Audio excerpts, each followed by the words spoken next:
Good morning, everyone. Kris here with Inspire Me. Good morning, Hartwell. Good morning, Kris. Good morning, everyone. So, today we're going to be looking at something apparently that has a little bit of drama that you hinted at last week. So, can you tell us what we're looking at? And Well, sure. Continuing along in our progression, we now come to gate 49. And it is part of what's called the Codon Ring of the Whirlwind, along with gate 55. So there's just the two. And they both relate to the solar plexus and the amino acid histidine. But you'll see as we dive in just why, you know, they're dramatic. I mean, in some ways, you could say that all of the gates of the solar plexus have that flavor of drama because they're all good coming morning, from the Dragona. emotional center. Mhm. Yeah. So, the general theme of this codon ring, which is really, I mean, all of them are so encompassing, but the Hmm. general theme is that it's all about evolution and Hmm. involution. And so there's a byplay between those two.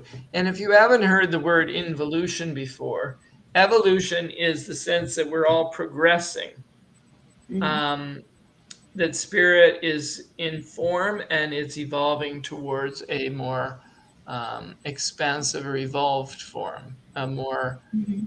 encompassing, powerful, whatever form you want to call it. But at the same time, as we evolve towards our fullest reconciliation with God, so does spirit. So does spirit seek to involve more deeply into matter. And so Hmm. that's what involution means. So mystics will often talk about how both are going on simultaneously. Um, that the energy of evolution and involution simultaneously. Right. So, what is the general theme of these codon rings? Well, if I had to put that into some sort of words, and I'm trying to sort out my computer screen here, um, Hmm. what I would say is that um, they both involve major shifts. Or what we could say is that this is where the themes involving these two gates are where evolution really seems, it seems like the front lines of evolution is occurring in these two gates. Hmm. Um, and I like how Richard Rudd puts it. He says that we're in the midst of a deeply romantic moment. Hmm. Think of the moment where Sleeping Beauty is kissed by the prince and wakes up. Hmm. And as she instantly awakens, the whole world awakens around her. And, he says that this is kind of where we're at right now in the story. We're at the point where Sleeping Beauty wakes up. So that's kind of Beautiful. cool. Yeah, that's awesome. Yeah. So, So go ahead. I invite you to, this is very juicy topic. So I invite you to throw in your two bits wherever you feel like Hmm. it. Well, I mean, that sounds like drama right there, having Sleeping Beauty kissed and awakened. So, um, how do we start this? Where are we starting with which Well, we'll ring? start with gate 49. Okay. And gate for our gene key 49, because we're talking from through the language of the gene keys. Hmm. Um, and really what gate 49 is it is the journey from reaction to rebirth by means of revolution. Right. So shadow, reaction, Hmm. city rebirth, and the gift of revolution. Hmm. And what this really is telling us here is that at the deepest level of our genetics, when we're trapped in the shadow, we react. We are caught in this endless loop of reactivity because we have an emotional experience of something and we react based upon that emotional experience. And Mm-hmm. so our at the level of fear, at the level of our shadow, reactivity fuels our life. And this is one of the tribal gene keys. It's Mm-hmm. part of the tribal circuitry in gene keys. So this is how, when somebody threatens our tribe or our family, you've got this visceral reaction to that. Right. So the 49 in us, the 49th gene key in the operation of the human collective, is what enables us to kill other people without remorse. So if you don't have that gene key, how are you affected by those that do? Well, Because it's it's it's part of our tribal loyalties. hmm It's like, even if you don't have the 49th gene key, on some level, if you're still in the shadow vibration of yourself, which most of us spend a lot of time there, you're hmm still going to be reacting on the basis of your emotions. So even if you So, don't have that gene key, you're doing the same thing as somebody with that gene key. Is that what you're saying? well, you're part of the collective. And hmm actually, it's interesting you bring that up, Kris, because it's like, well, what if you're not emotionally defined? Does that hmm mean you skip all this crapola? hmm Yeah, The shadow exactly. frequencies of these emotional ones? Is that what that means? But actually, the 49th and 55th gate talk to, on the gift and Siddhic level, how all of us share a collective field. We all share in we all share in the hmm collective emotional field. And even if you're not, in a sense, generating it, it's not arising from your particular genetics, you are still sharing in that experience. And so if you're at the shadow level, hmm whether you have that gene and key or not, you're participating in some sense in the collective energies. So does that make Okay. sense? Well, so I'm being affected by the collective energies, even though I don't have that gate, is what you're saying. Yes. hmm Um, so I mean, if we look at your gene key, if hmm we look at your design, we would say hmm your attention is your attention is best directed at your own gene keys hmm and at the shadow, at raising your vibration so that, and contemplating your own particular gifts that hmm arise out of your own particular gene keys. hmm So it's not like, so you might not be participating or contributing directly, hmm but any energy you direct towards your own healing is lifting you up, Right. Oh, okay. right? But I mean, I do have the 49th gene key, and it's hmm part of my incarnation cross. hmm So, it's arguable. It's like, oh yeah, I see that in Hartwell. I see that sometimes he can react. Um, hmm but I mean, this really shows a collective theme that we all wrestle with hmm collectively, which Okay. is an attachment, To our emotions. to the beliefs that we were raised with, because the 49 has to do with, um, the major religions in the world, which tell us what to believe about life. hmm And if we're very attached to our belief system, our religion, hmm our tribal belief structure, then you're going to react.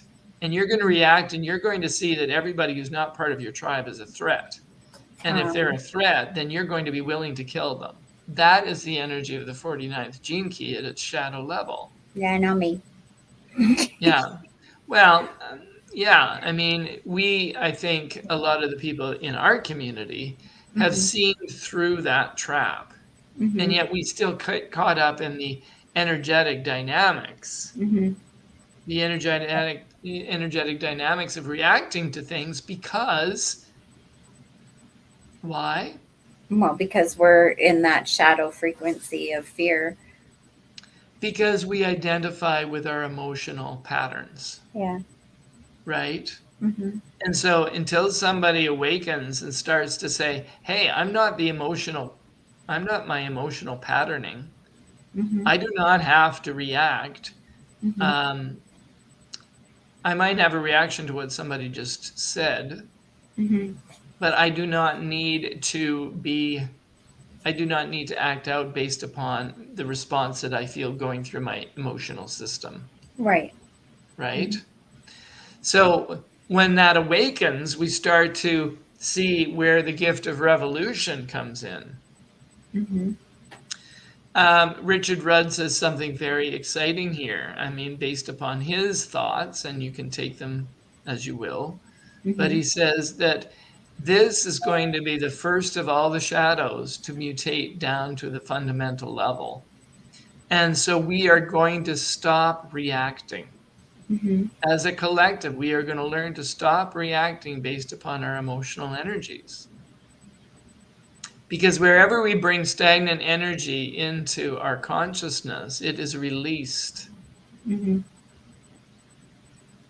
Now, the gift of revolution starts to become a social reformer. It wants to make the world better. Mm-hmm. So, I really like what Richard Rudd says. This is a quotation from his book. The same energy that leads to killing at a low frequency retains its destructive capacity at a high frequency. At a higher frequency, its purpose becomes the destruction of all things of a lower frequency.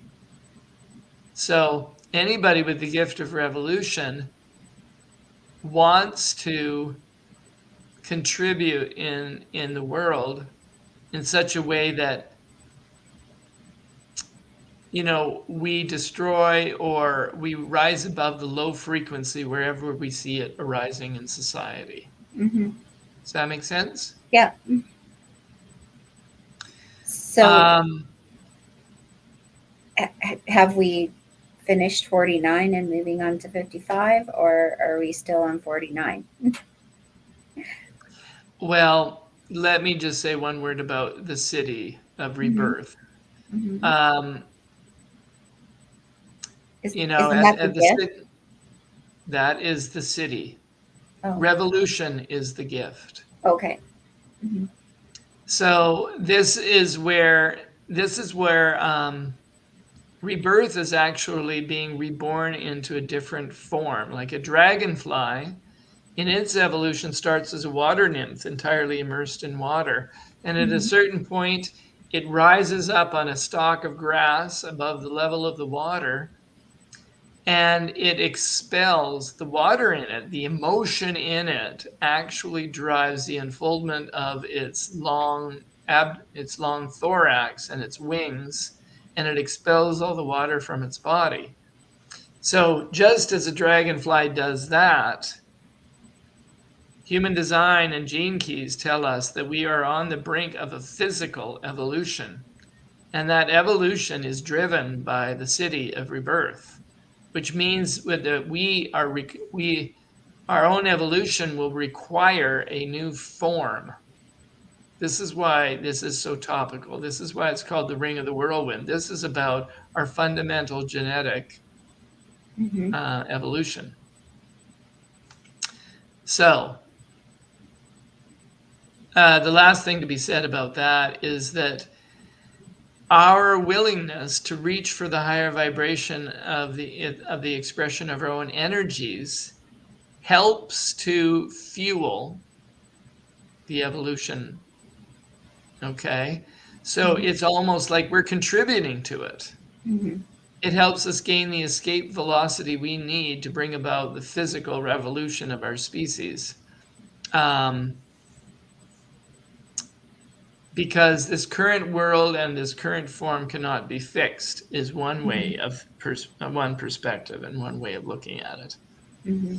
Um, so your attempts to raise your frequency do contribute.